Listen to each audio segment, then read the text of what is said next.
Êtes-vous prêt à voyager des frontières de vos peurs aux limites de vos rêves, à rencontrer des mythes et des légendes, des diables et des anges, à vous laisser conduire sur les chemins de l'étrange? Arcanum Fabulas. Saison 3. Amaldricus 2, le chemin des enfers, épisode 2.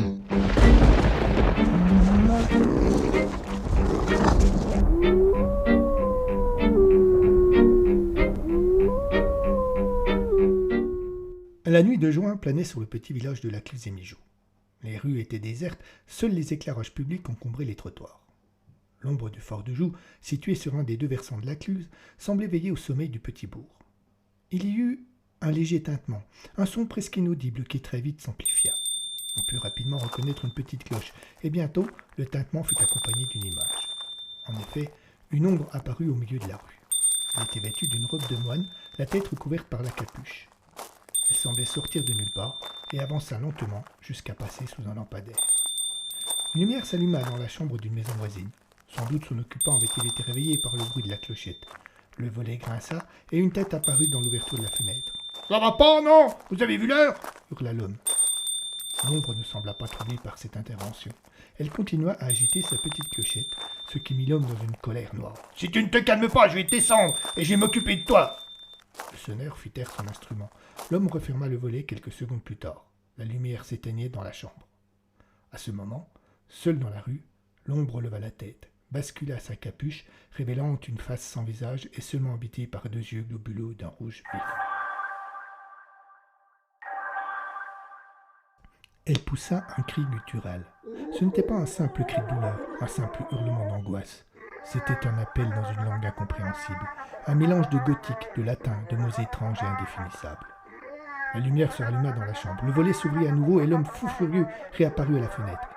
Il s'apprêtait à crier, mais resta bouche bée devant le spectacle qu'il découvrit.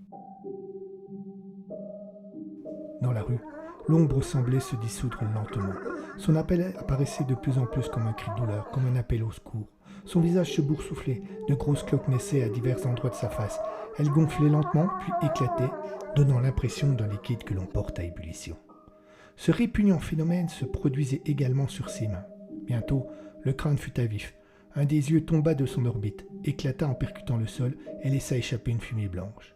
L'ombre semblait affolée. En se débattant, elle déchira sa robe, révélant son corps atteint des mêmes boursouflures. À chaque bulle qui éclatait, quelques gouttes d'un étrange liquide tombaient au sol. Elle fondait littéralement, laissant sur place une flaque noire, visqueuse, juste sous la lumière de lampadaire. D'autres volets s'étaient ouverts et d'autres habitants de la Cluse contemplaient, terrifiés, le spectacle. Bientôt, le sonneur ne fut plus qu'une simple tache sur la route. Cette dernière s'infiltra lentement dans le sol, ne laissant aucune trace de cet étrange spectacle. Une très légère brume, qui quelques minutes avant l'arrivée de l'étrange personnage avait envahi les rues du village, se dissipa rapidement.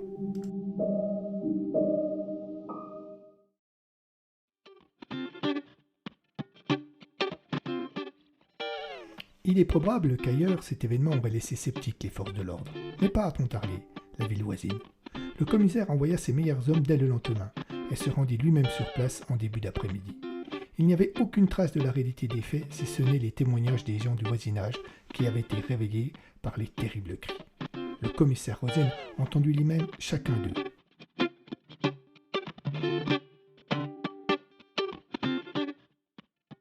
Plus les interrogatoires avançaient, plus il semblait inquiet.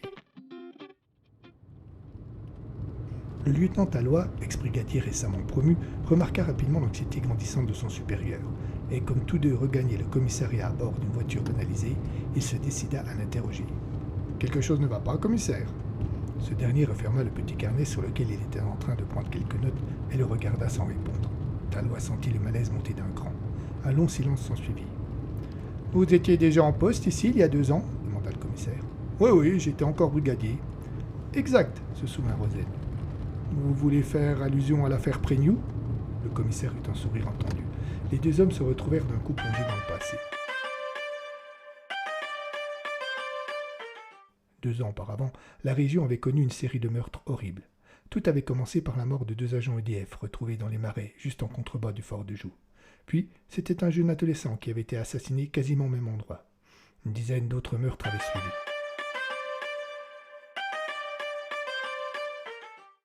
À la même époque, un historien avide de gloire, le professeur Prégnoux, avait découvert à l'intérieur du fort de Joux un curieux tombeau. Leurs investigations avaient amené la police à le soupçonner, mais, alors qu'il allait être arrêté, c'était d'ailleurs Tallois qui, avec un collègue, avait été chargé d'aller l'appréhender, il s'était pendu.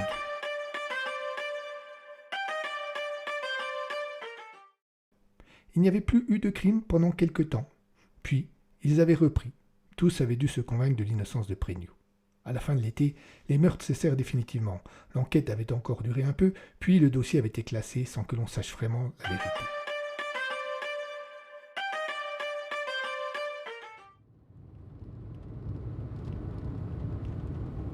C'est tout ce que Tallois connaissait de l'affaire, mais il était persuadé que Rosen en savait plus. Ce dernier avait changé terriblement depuis cette époque. Il était devenu plus triste, plus réservé. Tallois avait parfois du mal à le comprendre. « Écoutez, Tallois, il faudrait que vous me rendiez un service. »« Naturellement, commissaire, de quoi s'agit-il ?»« Je voudrais que vous étudiez à nouveau l'affaire Sénéchal. J'ai encore un exemplaire du dossier au commissariat. »« L'affaire Sénéchal, cet avocat qui a disparu ?»« Exactement, il y a 2 ans. »« Mais dans quel but ? Quel est le rapport avec notre affaire ?» Le commissaire ne répondit pas à la question et en posa simplement une autre. « Honnêtement, Tallois, que pensez-vous de cette histoire ?»« Laquelle ? Sénéchal ou les événements de Lacluse ?»« Lacluse. » Le lieutenant se sentit mal à l'aise. Il hésita une seconde entre une franchise maladroite et une réponse convenue sans intérêt. « Eh bien, je ne comprends pas pourquoi vous mettez tant de moyens sur cette anecdote qui semble plutôt être une mauvaise blague sans conséquence. »« Cela peut sembler déroutant, effectivement. Et le pire, c'est que si vous connaissiez mes raisons, vous trouveriez cela encore plus bizarre. » Tallois comprit qu'il n'obtiendrait pas de réponse aux questions qui se bousculaient dans sa tête. Aussi, il ne les posa pas. « Bien, dit-il alors. Revenons à Sénéchal. Que voulez-vous que je fasse ? » Je vais vous confier un secret, lieutenant. J'étais avec Flavien Sénéchal la nuit de sa disparition. Il y avait moi, le professeur Nadiatari et Paul Lodès. Nous étions au fort de Joux. Nous avons laissé Sénéchal et sommes repartis les 3 avec nos 2 voitures. Flavien, lui, a voulu rentrer à pied. À pied ? S'étonna Tallois. Depuis le fort de Joux jusqu'à Pontarlier ?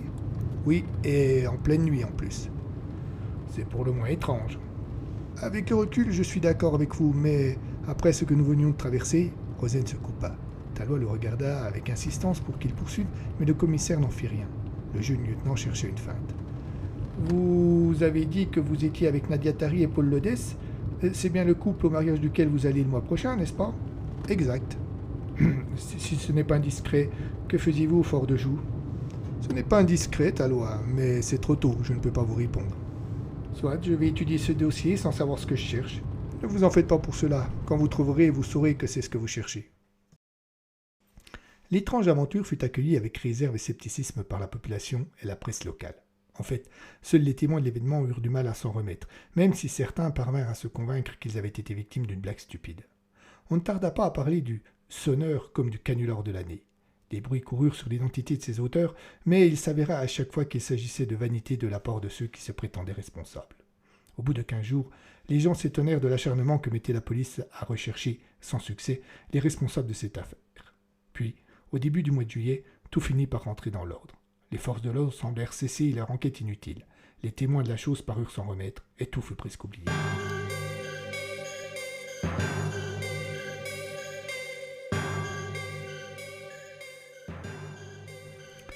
Doux est un petit village qui se trouve à l'opposé de Lacluse, de l'autre côté de Pontarlier.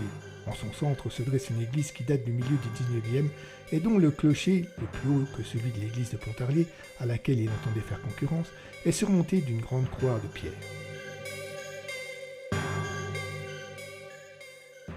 C'est un monument impressionnant, l'église de Doux, relativement récente, mais construite dans l'esprit des plus anciens lieux de culte. C'était la commune qui en avait ordonné la construction, et la municipalité de l'époque avait vu grand, à tel point que le clocher, qui ne put pas être terminé de suite, ne fut achevé qu'en 1920, et que les niches, initialement prévues pour recevoir des statues, sont restées désespérément vides, faute de moyens. Il n'était pas loin de minuit, quand ce soir-là, Vincent, employé communal, engagea sa voiture dans la rue qui passait juste devant cette fameuse église. Une légère brume s'était levée quelques minutes plus tôt et donnait au lieu un aspect glauque. Bientôt, les phares du véhicule croisèrent les niches. La voiture roula encore 10 mètres et puis là.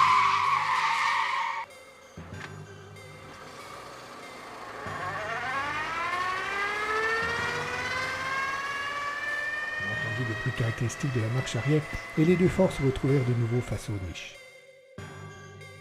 Vincent resta cloué sur le siège de son auto en s'apercevant que chacune des cavités était occupée par des statues représentant des gargouilles. Il y en avait 4, exactement identiques. Leur tête était difforme, entourée de 2 oreilles pointues.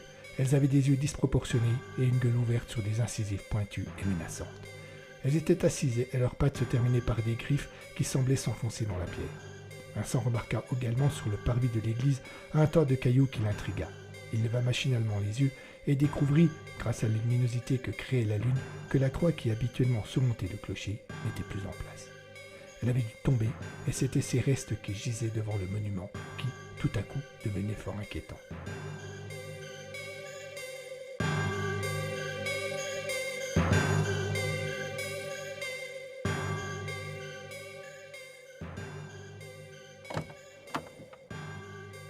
Vincent descendit de sa voiture et gravit les quelques marches qui donnaient accès au parvis.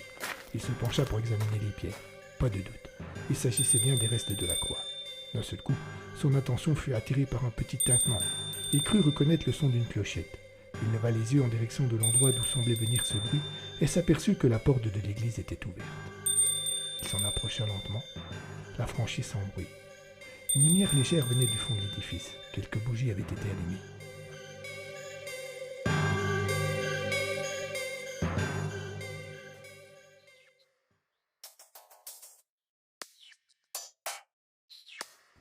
Un homme se tenait debout devant l'autel.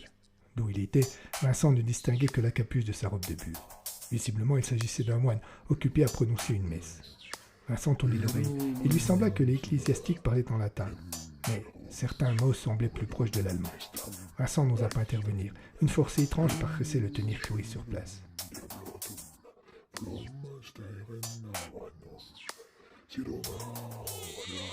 Au bout de quelques minutes, pendant lesquelles le moine ne cessa de parler, Vincent entendit un petit cri qu'il fut certain de reconnaître.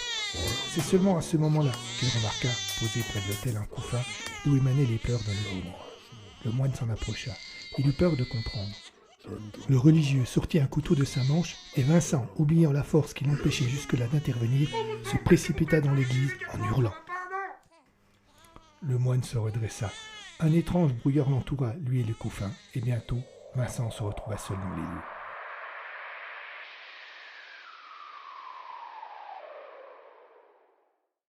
Un bruit le fit se retourner. Il vit 2 yeux briller dans l'obscurité. Il lui sembla sentir un souffle fétide. Le loup bondit et ne lui laissa aucune chance.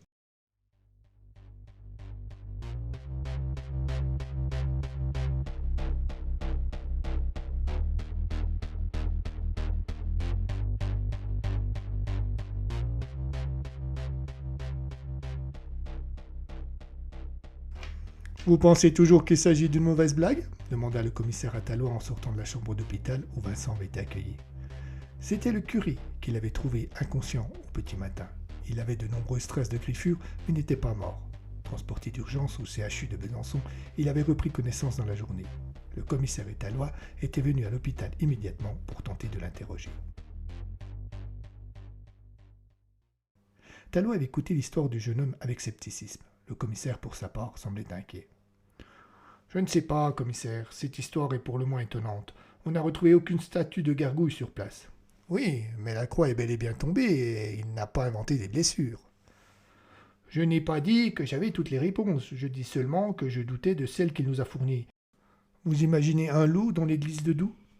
Les 2 hommes étaient arrivés devant le bureau du médecin qui avait examiné Vincent à son entrée. Le docteur Hindenburg était un homme charmant, les cheveux foncés, le regard intelligent et une tenue impeccable. Il avait à peine plus d'une 30aine d'années. Les 2 policiers se présentèrent et le jeune médecin comprit de suite le but de leur visite. « C'est à propos de l'homme qu'on a retrouvé blessé dans une église du Haut-Doubs, n'est-ce pas ?»« Exactement, répondit le commissaire. »« Honnêtement, vous pensez qu'il s'agit d'un loup ?» demanda Tallois. Le jeune médecin fit un petit geste de la bouche. Sur les morsures, les marques de crocs sont profondes et appartiennent sans doute à un canidé. Quant à savoir s'il s'agit d'un loup, je ne peux rien affirmer avec certitude. Mais, s'étonna le lieutenant, on nous a parlé de griffures, pas de morsures. En fait, il y a les deux. C'est un loup, affirma le commissaire, sortant de la réflexion attentive dans laquelle il semblait plongé depuis le début de l'entretien. Les deux autres se regardèrent surpris. Le commissaire plongea la tête dans ses mains comme pour fuir la réalité. « Vous nous excusez 2 minutes, docteur ?» lança Rosen en se redressant. « Mais je vous en prie, je vais chercher le dossier du patient. » Dès qu'Enderbourg fut sorti, Rosen se leva et se dirigea vers la fenêtre. Taloa attendait, n'osant rien dire. « Vous savez, Taloa, dit le commissaire, je crois que nous allons devant de grands ennuis, et je dois absolument savoir si je peux compter sur vous. »« Que voulez-vous que je vous réponde ? Je ne comprends de moins en moins ce qui est en train de se passer, et vous refusez de me donner des indications. »« Ne vous inquiétez pas, il est juste encore un peu tôt. » Une idée sembla traverser l'esprit du commissaire. Il sortit son petit carnet et nota quelque chose. Il n'eut pas le temps de reprendre la conversation que le docteur Hindenburg fit éruption dans la pièce, le visage affolé. « Le patient, il vient de mourir, je ne comprends pas, tout allait bien, et il a fait un arrêt cardiaque. »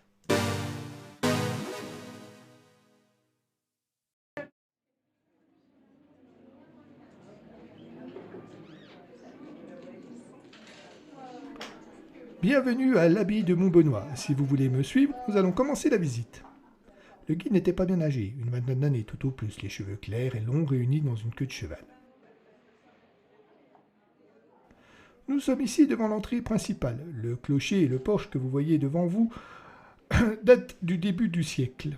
Le bas-relief qui est sur la façade représente Amaury, sire de Joux, du milieu du XIe siècle.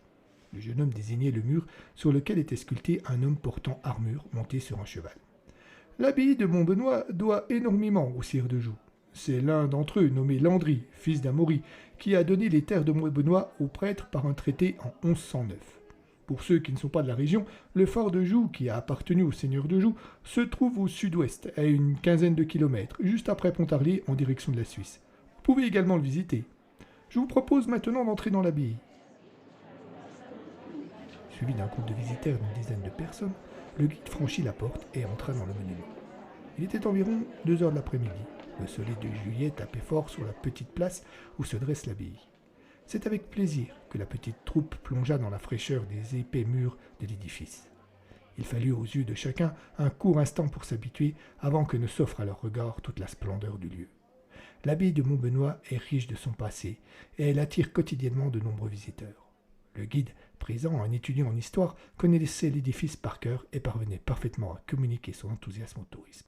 Pour accéder au clos, qui est un des lieux capitaux de la visite, il invita ses clients à traverser un petit couloir relativement étroit et sombre, mais aussi, et c'est la première fois qu'il le remarquait, malodorant. Des relents acides de pourriture envahissaient l'endroit, exactement comme si l'on avait laissé dans un coin une charogne. Le guide s'en inquiéta intérieurement et se promit d'en informer des autres, mais il fit comme si tout était normal vis-à-vis des visiteurs.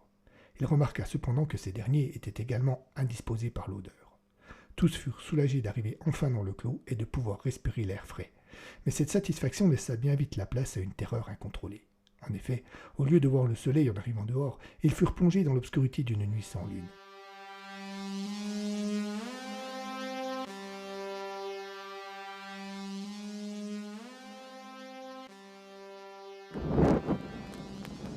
Une brume flottait entre le ciel et la terre.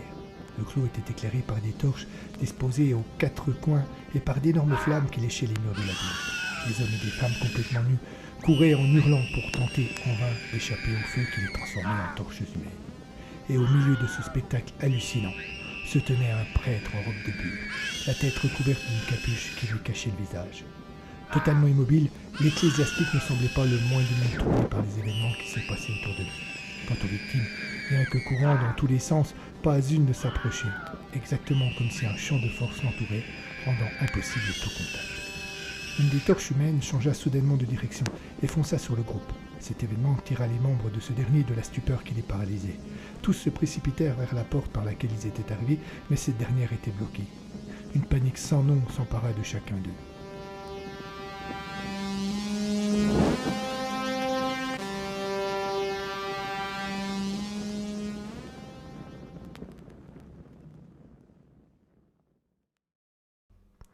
C'est le conservateur qui les retrouva sans connaissance dans le petit couloir qui menait au clos. Il ne remarqua ni l'odeur, ni la petite brume qui s'était évanouie à son arrivée. Ne les voyant pas revenir, il s'était inquiété et était venu à leur rencontre. Il avait immédiatement prévenu les pompiers qui, après bien des efforts, parvinrent à réanimer tout le monde. Devant l'incroyable récit qu'ils firent, il fut décidé de leur faire passer des tests médicaux plus approfondis. Mais avant même que cela ne fût fait, le médecin présent parla d'une hallucination collective. C'était le plus rassurant et le plus réaliste. À suivre.